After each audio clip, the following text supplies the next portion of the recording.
কিন্তু আছে খালি সুখ। এত ভালোবাসতেন মা আয়েশাকে।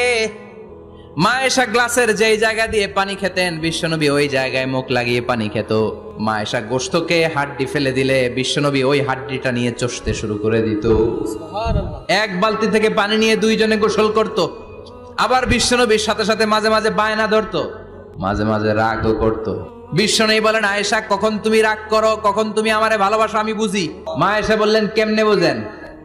বিশ্বনবী বললেন, যখন তুমি রাগ করো তখন নামাজের পরে দোয়ার মধ্যে বলো, ও ইব্রাহিম আলাইহিস সালামের আল্লাহ, আপনি আমার উপর দয়া করেন।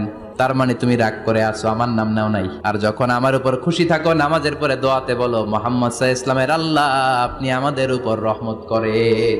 তার মানে খুশির সময় তুমি আমার নাম নাও, রেগে গেলে অন্য নবী দেওয়ার দোয়া সাইরা দাও, রেগে গেলে আমার নামটা নাও না। মা আয়েশা বলে, নবী গো, আমি তো শুধু নামটাই মুখ দিয়ে নেই না, কিন্তু কলিজা থেকে তো আপনারে বাদ দিতে পারি না।